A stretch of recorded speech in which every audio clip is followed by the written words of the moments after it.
বাবার শেষ স্মৃতি ছিল প্রিয় নৌকাটি, আর সেই নৌকো জল থেকে টেনে তুলতে গিয়েই ইছামতি জলে তলিয়ে গেল বয়স 81 বৃদ্ধ। একটা নৌকা ছিল, নৌকাটা চালাতো না কিছু না, কিন্তু নৌকা প্রিয় ছিল উনি খুব। ওনার বাবার স্মৃতি ছিল নৌকাটা, যার জন্যই নৌকাটাকে উনি মাঝে মাঝে শুকনো অবস্থায় দেখতে আসতেন।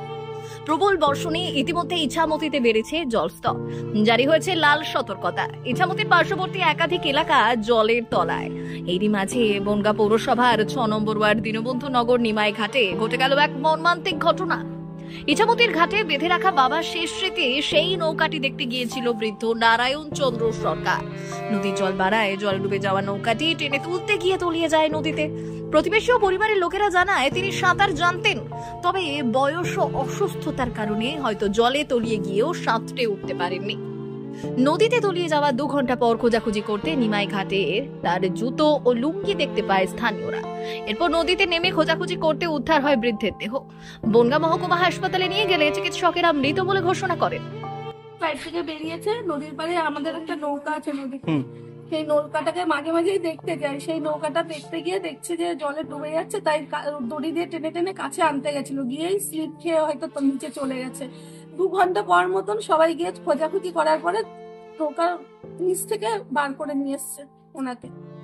ওই তো সাঁতার জানতো, কিন্তু হার্টের প্রবলেম ছিল, তো হয়তো হার্ট অ্যাটাক করে ফেলেছে, আমাদের সেটাই মনে হচ্ছে। কিন্তু যখন উল্টো করে জল বার করার চেষ্টা করছিল, একটুও জল বেরোয়নি।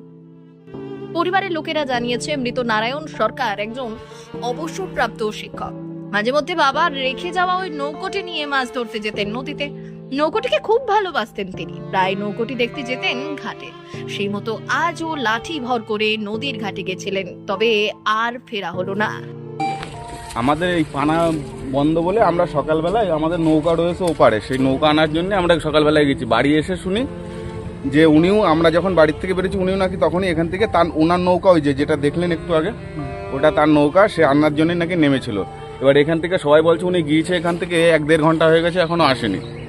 এবার তারপরে আমরা উপর দিয়ে ওনারা দেখা গেল উনি সাঁতার জানে, মানে উনি সব কিছুই, মানে আর আজকের থেকে না, একদম ডুবে মরারই কথা না সেসব তো। কিন্তু বয়স্ক লোক আর শরীর খারাপ ছিল যেহেতু, এবার ওই জন্যে মানে নৌকা চালাতেন না কেমনি? নৌকা চালাতেন না, নৌকা আছে ওনার, উনি আগে চালাতো, মাছ টাছ ধরতো। আচ্ছা, সেই নৌকা, মানে ওই নৌকায় দেখার জন্যই উনি গেছে যে নৌকা এই অবস্থা, এখন জলে, এত জলে কি পরিস্থিতিতে আছে দেখতে গিয়েই মনে হয়, যাই হোক স্ট্রোক হোক যা হোক, মানে ডুবে মরেনি। উনি তো মানে সাঁতারে পারদর্শী, সে ডুবে মরতে পারেন।